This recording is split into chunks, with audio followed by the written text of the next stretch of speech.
इयत्ता 9वी मराठी विषयाच्या तासिकेत मी सौ सोनाली चुरी आपले स्वागत करते. आज आपण संवाद लेखन पाहणार आहोत. मुलांनो, संवाद हे दोन किंवा दोनापेक्षा अधिक व्यक्तींमध्ये होत असतात. दोन व्यक्ती जर एकमेकांना भेटल्या की त्यांचं बोलणं सुरू होतं. मग त्या व्यक्ती एकमेकांना त्यांचं कुशलमंगल विचारतात, माहिती देतात, माहिती घेतात. अशा प्रकारे विचारांचं आदानप्रदान त्यांमध्ये होत असतं.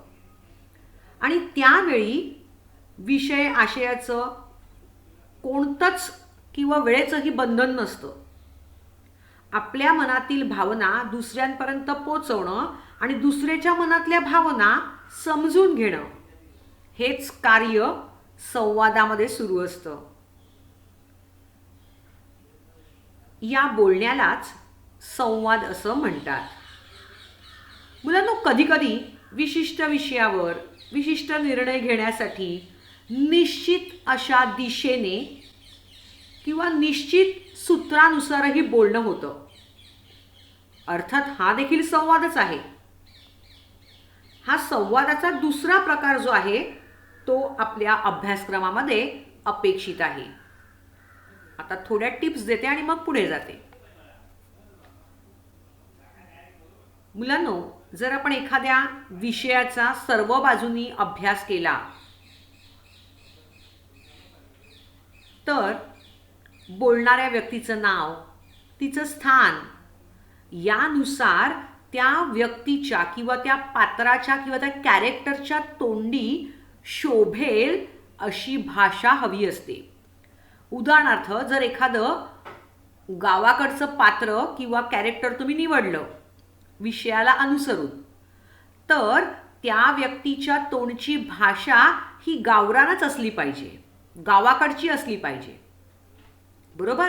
तर संवादामध्ये वाक्यरचना ही लहान आणि सुटसुटीत असावी आणि त्या वाक्यातनं शेवटी निष्कर्ष प्राप्त होणं गरजेचं आहे. आता संवाद म्हणजे दोन किंवा अधिक व्यक्ती एकत्र येऊन त्यांच्यात झालेलं भाषिक संभाषण म्हणजे संवाद. मग एकच व्यक्ती सलगपणे कंटिन्युअसली जास्त बोलते असा संवाद चुकूनही लिहायचा नाही. संवादामध्ये काय करायचं, प्रतिसाद घ्यायचा. म्हणजे एक म्हणाला, मग दुसरा म्हणाला, तिसरा म्हणाला, किंवा दोन कॅरेक्टर तुम्ही निवडले, दोन पात्र घेतली किंवा दोन व्यक्तिरेखा घेतल्या, तर त्या दोघांमध्येच संभाषण दाखवायचं. एकच कंटिन्युअसली बोलतोय असं नाही दाखवायचं. कळलं? त्यानंतर संवादामध्ये अपेक्षित काय आहे, तर तुमची स्वतःची भाषा तिथे अपेक्षित आहे. पण स्वतःची भाषा वापरताना असभ्य किंवा अवमानकारक भाषा वापरायची नाही.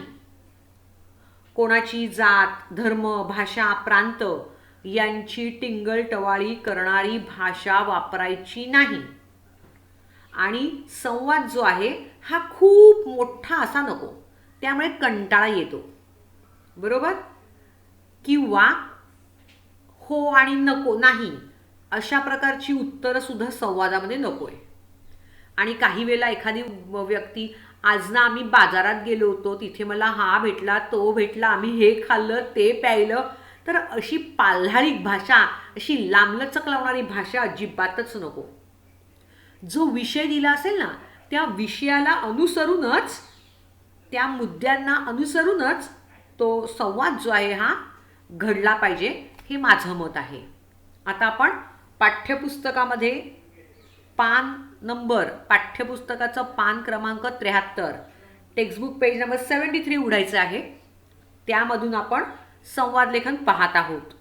अर्थात मी शिकवणार आहे, तुम्हाला जर पाहायचं असेल तर तुम्ही ते नंतर बघू शकता.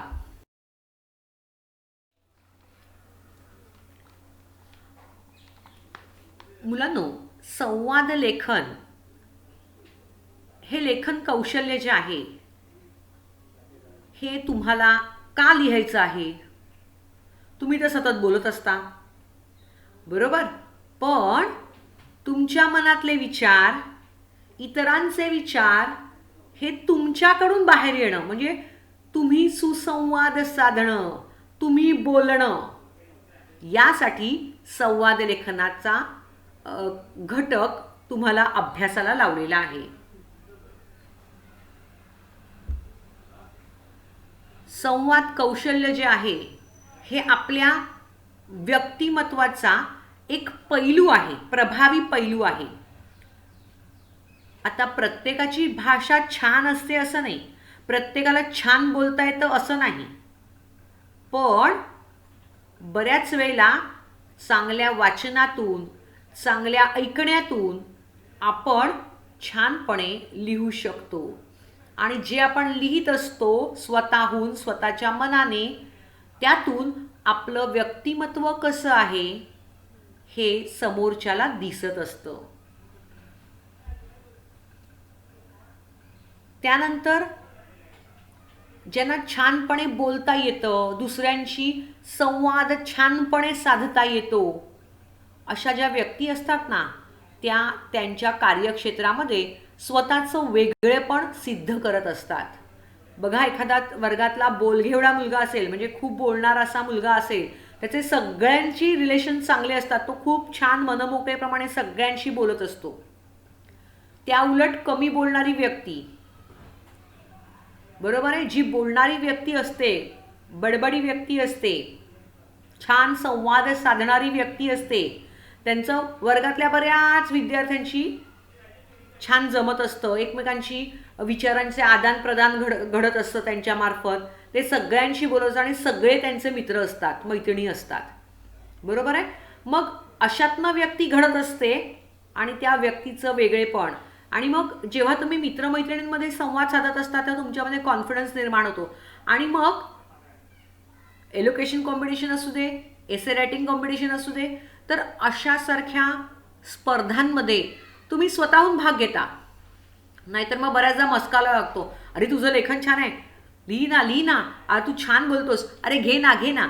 तर असं काही करायला नको. तर ज्यांच्याकडे मुळातच संवाद जर चांगला असेल, ते चांगल्या प्रकारे बोलू शकत असतील, तर अशी व्यक्ती आपलं वेगळेपण ही निश्चितच सिद्ध करत असते.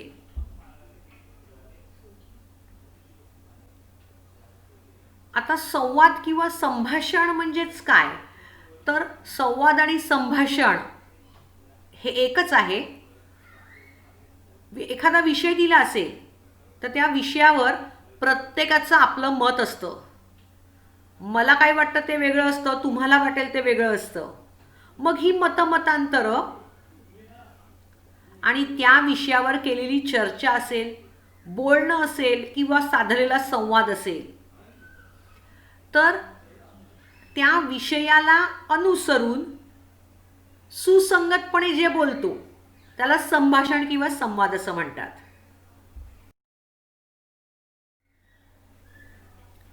आता संवादात काय असावं आणि काय नसावं, तर संवादात हा संवाद कोणाकोणामध्ये चालू आहे. ज्या वेळेला तुम्ही संवाद लेखन करणार आहात, तो संवाद लेखन करताना जेव्हा समोरचा वाचत असतो ना, तेव्हा वाचताना त्याला निश्चित अशी कल्पना येते की कोणती कोणती पात्र आहेत, कोणत्या कोणत्या व्यक्तिरेखा याच्यामध्ये आहेत, कोण कोण बोलत आहे, हे त्या संवादामधून कळलं पाहिजे. म्हणजे लेखनातून हे कळलं पाहिजे. म्हणजेच तुमच्या इंग्रजीत सांगायचं झालं तर डायलॉग कोणाकोणामध्ये चालू आहे हे कळलं पाहिजे. पुढचा मुद्दा आहे, संवादातील दोन व्यक्ती भिन्न स्तरावरील असतील तर भाषा बदलती असावी. म्हणजे जर आपण संवादामध्ये दोन व्यक्ती घेतल्या, फॉर एक्झाम्पल शिक्षक असतील आणि विद्यार्थी असेल, तर अर्थातच शिक्षकांचं वय, व्यवसाय, लिंग हे सगळं तुम्ही लक्षात घेणार आहात आणि त्यानुसार तुमची भाषा बदललेली असेल, आदरार्थक भाषा तुमची असेल. जर तुमच्या जोडीचा मित्र असेल तर आपण त्याला म्हणतो, अरे काय रे, काय करतोस तू. पण तुम्ही जर शिक्षकांशी बोलत असाल तर तुमची भाषा तिकडे बदलते. तुम्ही आदरार्थी वचन तिथे लावता आणि मग तुमचं संभाषण कौशल्य साधता. टीचर, आम्ही हे असं करणार होतो, तुम्हाला काय वाटतं. आता मित्राशी बोलताना काय करता तुम्ही, अरे मला हे असं वाटतं, तुला काय वाटतं. बरोबर आहे. मग आपण एकेरीवर येतो, तू.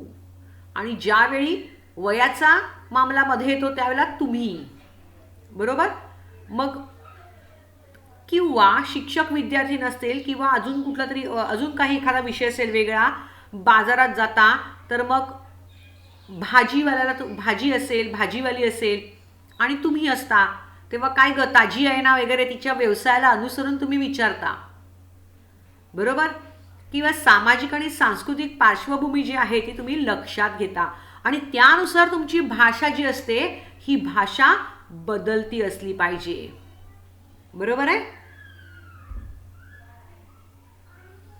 त्यानंतर तुमच्या संवादामधली वाक्यरचना जी आहे ही अत्यंत सोपी, समोरच्याला समजेल अशी भाषा असणं गरजेचं आहे.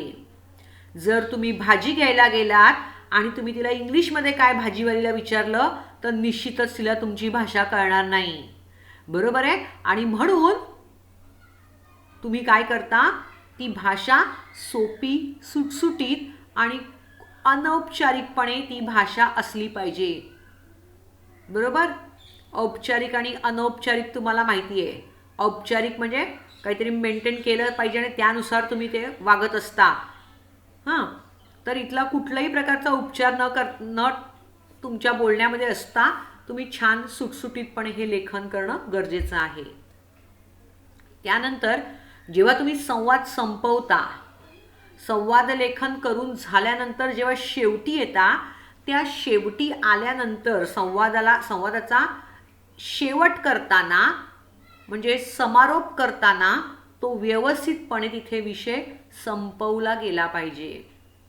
जर तुम्ही शिक्षक आणि विद्यार्थी यांचं बोलणं चाललं असेल, यांचं संभाषण चाललं असेल, यांच्यात संवाद चालला असेल तर उदाहरणार्थ विषय सांगते की विद्यार्थी आणि शिक्षक यांच्यामध्ये संवाद चाललाय, अभ्यास कसा करायचा. बरोबर. संवाद चाललेला आहे आणि आता समारोपाकडे वळतोय. मग आपण काय म्हणू शेवटला, हो टीचर धन्यवाद, तुम्ही दिलेली माहिती मी नक्कीच आचरणात आणीन किंवा तुम्ही सांगितल्याप्रमाणे आम्ही नक्कीच करू. हा जो एंड आहे, हा शेवट, संवादाचा शेवट किंवा समारोप हा अत्यंत आवश्यक आणि तो प्रभावीपणे तिथे आला पाहिजे. किंवा सुरुवात, तुम्ही मित्रांशी बोलता आहात तर डायरेक्टली तुम्ही विषयाला हात घालता की काय म्हणतात, अरे हाय कसा आहेस तू, बऱ्याच दिवसांनी भेटला वगैरे वगैरे. तर ही सुरुवात, मध्य आणि शेवट हा छानपणे जमला पाहिजे. त्यानंतर संवाद वाचल्यावर त्या विषयावरचा सर्वांगीण विकास वाचकांपर्यंत पोहोचावा. जो वाचक असतो, मग तुम्ही असाल किंवा आम्ही असू किंवा थोर व्यक्ती असतात, त्यांच्याशी केलेला संवाद असतो, तर त्या विषयाचा विचार काय आहे, त्यातनं आलेलं आउटपुट काय आहे हे विचार त्यातनं कळला पाहिजे. अशा प्रकारे संवाद लेखन घडलं पाहिजे, लिहिलं गेलं पाहिजे. आता संवादात काय नसावं हे आपल्या पाठ्यपुस्तकामध्ये आपल्याला दिलेलं आहे, तर आपण तेही बघूया. आता काय हवं ते आपण बघितलं, आता काय नको ते बघूया. बघा, मगाशी मी तुम्हाला म्हटलं की होकारात्मक किंवा नकारात्मक अशा स्वरूपाचं उत्तर नको आहे. म्हणजे तुम्हाला जर काही विचारलं की आज अभ्यास केला का, नाही, मग तिथे संवाद तुटतो तुमचा. मग पुढे काय विचारणार. बरोबर. मग मी असं म्हणेन की नाही, आज मी ना बाहेर गेलो त्यामुळे मला काही अभ्यास करायला जमलं नाही, पण उद्या मी नक्की करणार आहे. म्हणजेच जी शब्दरचना आहे, जे वाक्य आहे ते मी पुढे पुढे नेण्याचा प्रयत्न करते आणि बोलण्याचा प्रयत्न करते पुढच्या व्यक्तीशी. बरोबर. तर हे हो किंवा नाही म्हणून आपण संवाद थांबवू शकत नाही, तर तो फ्लो आला पाहिजे. त्यानंतर बोलणं पाल्हाळिक नसावं. पुन्हा पुन्हा री न ओढता, किंवा मी म्हटलं की मी बाजारात गेले होते, मग तिथे मला हा भेटला मग मी ते घेतलं, तर असं पाल्हाळ नसावं. लांब लचकपणा अजिबात नसावा आणि ओढून तोडून आणलेले संवाद नसावेत. मोजकच जे बोलणं आहे, जो विषय आहे त्याला अनुसरून बोलणं आवश्यक आहे. त्यानंतर मध्येच बोलणं थांबवल्याची भावना नसावी. बऱ्याचदा आपण काय करतो, ए थांब थांब थांब, मी बोलतो, मला माहिती आहे. तर असं मध्येच बोलणं थांबवल्याची भावना इथे कुठे नसली पाहिजे. डायलॉग जे आहेत, संवाद जे आहेत हे कंटिन्युअसली आले पाहिजेत. कुठेतरी अर्धवाक्य थांबलंय तर असं काही नको. संवाद ओढून ताणून आणलेला नको आहे. म्हणजे उगाचच काही जोक वगैरे मारणं, म्हणजे त्याला अर्थ नाही अशी वाक्य त्या संवादामध्ये घालून उगाचच लांब लचक करणं, तर असं काही संवादामध्ये नको आहे. किंवा जो मुद्दा दिला आहे, जो विषय दिलेला आहे, त्या विषयाला अनुसरूनच संवाद लिहिला गेला पाहिजे.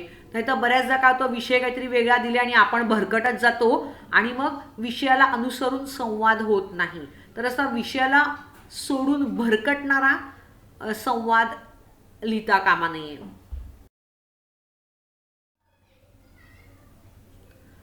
आता संवाद करण्यासाठी तुमच्याकडे तुमचा स्वभाव कसा असला पाहिजे, तर संवेदनशीलता असली पाहिजे, जेणेकरून आपण दुसऱ्यांचंही ऐकून घेऊन मगच मतमतांतर केलं पाहिजे.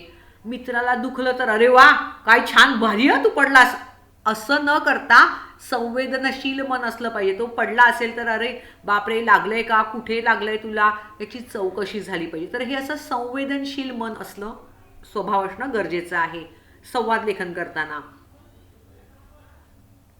त्यानंतर गुणग्राहकता असली पाहिजे. समोरच्याच्या विचारांचं आपण कौतुकच केलं पाहिजे. कळलं? नाहीतर काही वेळेला हां तू काहीतरी फाडतूच बोलतोय त्यामुळे हे नको, तर असं बोलणं इथे नको आहे. त्यानंतर अनाग्रही वृत्ती, म्हणजे कंपल्शन करायचं नाही कोणाला, आग्रह धरायचा नाही आहे की नाही तू असंच केलं पाहिजे, असंच झालं पाहिजे वगैरे वगैरे. तर ही वृत्तीकडे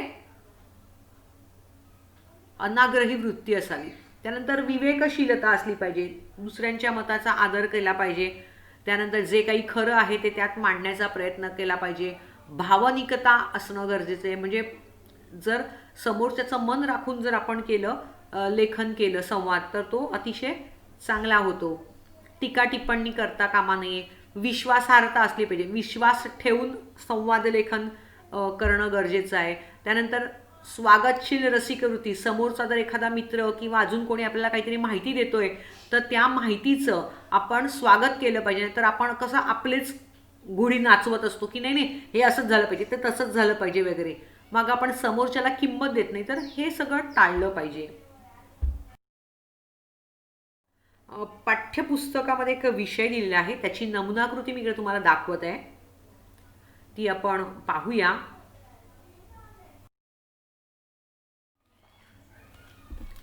पान नंबर 73 वर हे दिलेलं आहे बघा. शेवटच्या बाजूला वरील सूचना वाचा व तुम्ही व तुमचा मित्र यांच्यातील संवाद लिहायचा आहे. आता वर विद्यार्थ्यांसाठी सूचना दिलेली आहे आणि ती सूचना वाचल्यानंतर तुम्ही आणि तुमचा मित्र या दोघांमध्ये झालेलं जे संभाषण आहे, जो संवाद आहे, तो इथे लिहायचा आहे. आता आपण विषय वाचूया. जागतिक पर्यावरण दिनानिमित्त आनंद निकेतन या वृक्षवाटिकेतर्फे वृक्षारोपण कार्यक्रमाचे आयोजन.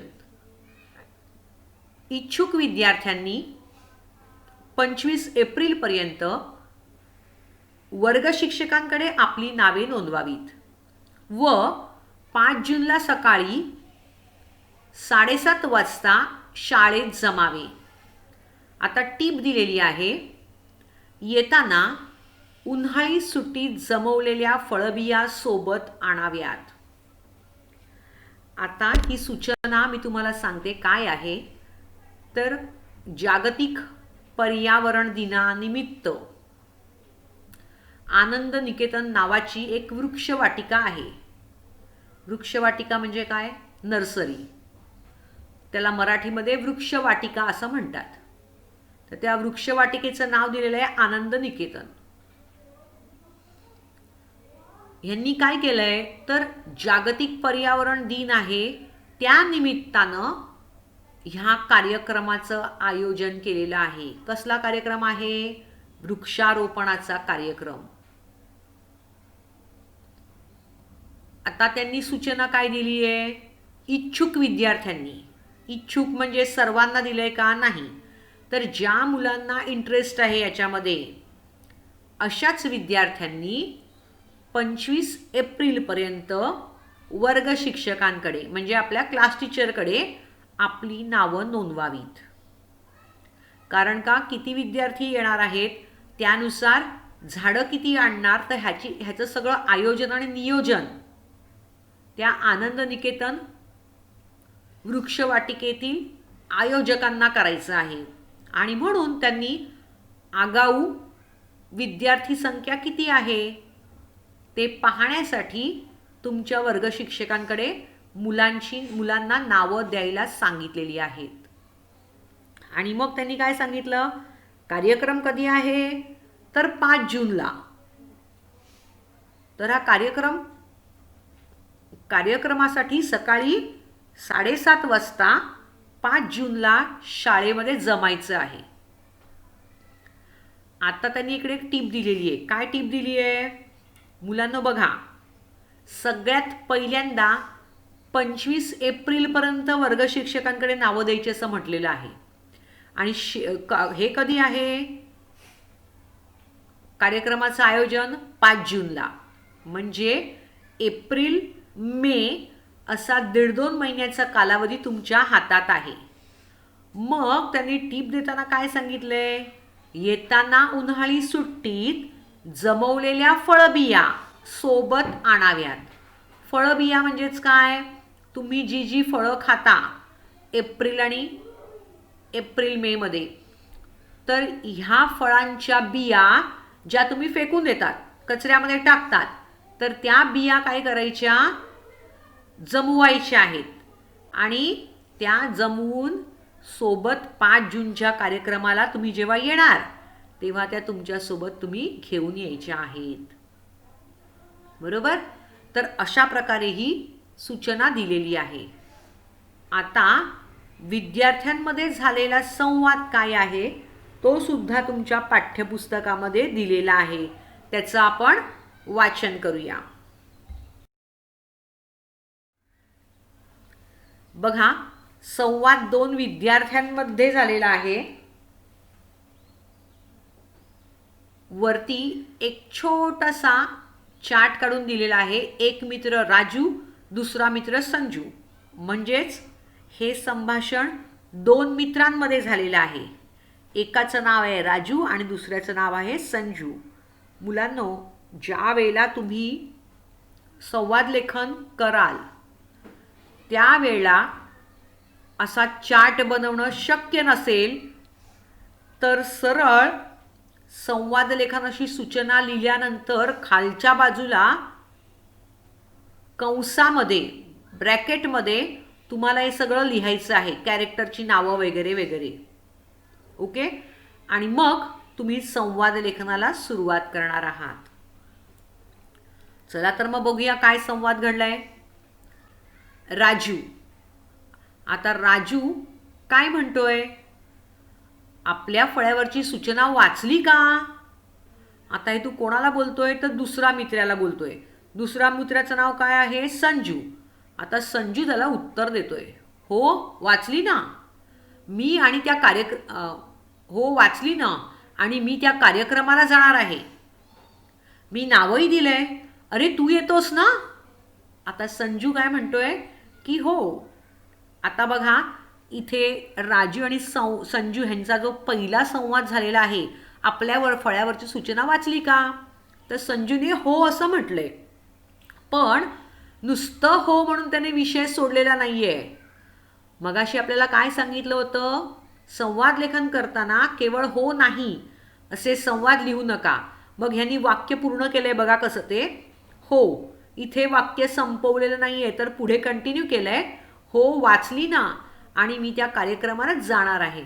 म्हणजे मी ती वाचलेली आहे आणि मी त्या कार्यक्रमामध्ये भाग घेणार आहे असं संजू म्हणतोय. आणि मी त्यासाठी नाव सुद्धा दिलंय आणि तो राजूला विचारतोय. म्हणजे बघा वाक्यरचना कशी एकमेकात गुंफली गेलेली आहे. पहिला प्रश्न विचारतोय, दुसरा उत्तर देऊन त्यालाही विचारतोय, मग पुन्हा राजू बोलणार आहे. असं हे जे संभाषण आहे हे कंटिन्यू पुढे पुढे होत चाललेलं आहे. अरे तू येतोयस ना? आता राजू त्यावर उत्तर देतोय, हे काय विचारणं झालं? माझी तर खूप दिवसांपासून तयारी सुरू आहे. म्हणजे राजू म्हणतोय, हे काय विचारतोयस तू? मी पण तयारी करायला सुरुवात केलेली आहे. संजू, तयारी? अन ती कशी काय? आता संजूला आश्चर्य वाटतंय की तू कसली तयारी करतोय आणि कशी बरं तयारी करतोय? राजू, अरे ती सूचना तर आत्ता आली व आत्ता सर्वांना कळलं, पण माझी तयारी आधीच झाली. राजू काय म्हणतोय की सूचना आत्ता आली आहे, आत्ता सगळ्यांना कळलं, पण माझी तयारी तर या अगोदरच सुरू झालेली आहे. संजू, कोणती तयारी केलीस रे तू? आता संजूला आश्चर्य वाटतंय की सूचना आत्ता आलेली आहे आणि तू काय तयारी केली आहेस म्हणतो. मग राजू त्याला म्हणतो, जंगलतोड आणि त्याचे परिणाम हे वारंवार ऐकून माझ्या मनावर इतका परिणाम झाला की झाडं आपणच लावायची असं मी निश्चय केलाय. तू खूप रोपे तयार केली, अनेक झाडांच्या बिया मी खूप रोपे तयार केली, अनेक झाडांच्या बिया गोळा करून ठेवल्यात. म्हणजे राजूने आपली तयारी काय झालेली आहे ती सांगितली की तो म्हणाला की जंगलतोड आणि त्याचं सगळं हे परिणाम बघून मला काहीतरी वेगळंच असं वाटायला लागलं आणि म्हणूनच मी काय करतो की आपण झाड लावायचं असं मी निश्चय केलेला आहे आणि त्यासाठी मी रोपं तयार केलेली आहेत, झाडांच्या बिया गोळा करून ठेवलेल्या आहेत. आता संजूची वेळ आहे बोलण्याची, डायलॉगची. काय म्हणतो तो? वा राजू, तू छान तयारी केली, मी तुला हे करायला मदत करीनच, पण माझ्याजवळ सुद्धा जेवढ्या बिया आहेत त्या मी घेऊन येणार आहे. बघा राजूने काय सांगितलं, जंगलतोड आणि त्याचे परिणाम वारंवार ऐकून माझ्या मनावर इतका परिणाम झाला की मी काय केलं, रोपं तयार केली आणि बिया गोळा करून ठेवल्या. कशासाठी? तर पर्यावरणाचं रक्षण करण्यासाठी. मग संजू काय म्हणतोय की वा राजू, तू छान तयारी केलीस, मी हे करायला मदत करीनच, पण माझ्या जवळ सुद्धा जेवढ्या बिया आहेत ना तेवढ्या सगळ्या मी घेऊन येणार आहे. आता राजू काय म्हणतो, आपण दोघं मिळून आपल्या परिसरात सुद्धा त्या दिवशी काही झाडं लावूया. संजू म्हणाला, राजू, मला तुझा मित्र असल्याचा अभिमान वाटतो, कारण तू सुद्धा माझ्यासारखाच वृक्षप्रेमी आहे. मग शेवट बघा त्यांनी कसा केलाय, समारोप केलेला आहे शेवटी की तू माझा मित्र असल्याचा मला अभिमान वाटतो, कारण तू सुद्धा माझ्यासारखाच कोण आहे, वृक्षप्रेमी आहेस. म्हणजे वृक्षाचं महत्त्व इथून पुन्हा एकदा व्यक्त होत आहे. बरोबर? तर असा हा तुमच्या पाठ्यपुस्तकात आलेला किंवा दिलेला संवाद आहे.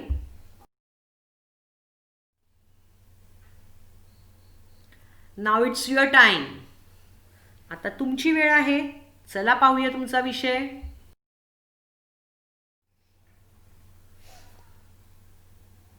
खालील निवेदन वाचून त्यावर संवाद लेखन करा. आता हे निवेदन आहे ते काय आपण बघूया.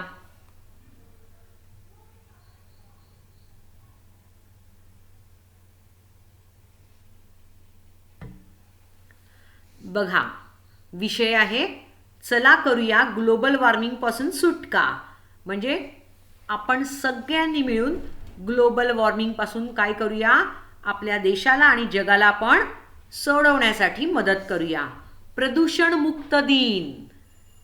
जे प्रदूषण होतं त्यापासून आपण आपल्या देशाला, आपल्या परिसराला आणि या जगाला वाचवण्याचा प्रयत्न करूया. तापमानात वाढ, आयुष्यात घट, झाडे लावा, ग्लोबल वॉर्मिंगला दूर पळवा.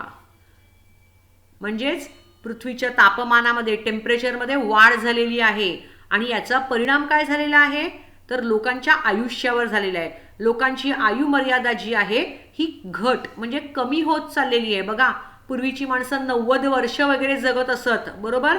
आता आपण कोणाचाही भरोसा देऊ शकत नाही. म्हणजेच हे कशामुळे होतंय तर प्रदूषणामुळे होतंय. प्रदूषणामुळे काय होतं तर वेगवेगळे आजार होत आहेत आणि त्यामुळे माणसांचं जीवन जे आहे हे जीवनाची वर्ष जी आहेत ही कमी झालेली आहेत. आणि यासाठी आपण काय केलं पाहिजे तर झाडं लावली पाहिजेत आणि प्रदूषण जे होतंय त्याला आळा बसेल. म्हणजे झाडं लावल्यामुळे प्रदूषण काय होईल कमी होईल आणि त्यामुळे आपली पृथ्वी वाचेल. आपला एरिया जो आहे आपला आपण ज्या ठिकाणी राहतो ते ठिकाणं जी आहेत ही स्वच्छ आणि छान राहतील, बरोबर. तर असा तुमचा विषय आहे. याच्यावर तुम्ही संवाद लेखन करायचे निबंधाच्या वहीमध्ये. मग ती दोघांबरोबर करा, तिघांबरोबर करा किंवा तुमच्या घरातल्या मंडळींबरोबर करा, बरोबर. आता लिहिताना काय करायचंय तर हा जे प्रश्न आहे तो प्रश्न आणि हे निवेदन हे तुम्हाला काढायचं आहे, बरोबर. याचा स्क्रीनशॉट काढून ठेवा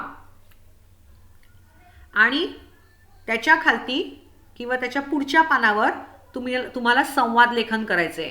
हे संवाद लेखन तुम्ही कोणाकोणामध्ये करणार आहात ते ब्रॅकेटमध्ये तुम्हाला लिहायचंय. सुरुवातीला सूचना लिहा, संवाद लेखन आणि मग त्या ब्रॅकेटमध्ये लिहायचे तुम्ही कोणाकोणाला तिथे घेत आहात. कळलं, कोणत्या व्यक्तिरेखा तुम्ही घेत आहात. आणि नंतर समास जो असतो मार्जिन त्यापासून थोड्या अंतरावर पट्टीने पेन्सिल घेऊन एक छोटीशी रेघ ओढायची आहे. म्हणजे काय तर जी नावं लिहिली आहेत राजू वगैरे ती एका खाली एक येतील आणि संवाद जो येतो तो पुढच्या बाजूला येतील. जसं पुस्तकामध्ये प्रिंट केल्यावर बघा कसं येतं तर अशा प्रकारे तुम्हाला लिहायचं आहे. 2 संवादानंतर एक ओळ सोडायची नाही, बरोबर. म्हणजेच राजू बोलला त्याचं बोलणं झालं मग एक लाईन लीव केली मग संजू बोलणार मग संजू बोलल्यानंतर एक लाईन लीव करणार. तर असं करायचं नाहीये, कळलं. संवाद हे एका खाली एकच आले पाहिजेत. ठीक, चला तर मग लागा तयारीला संवाद लेखन करायला.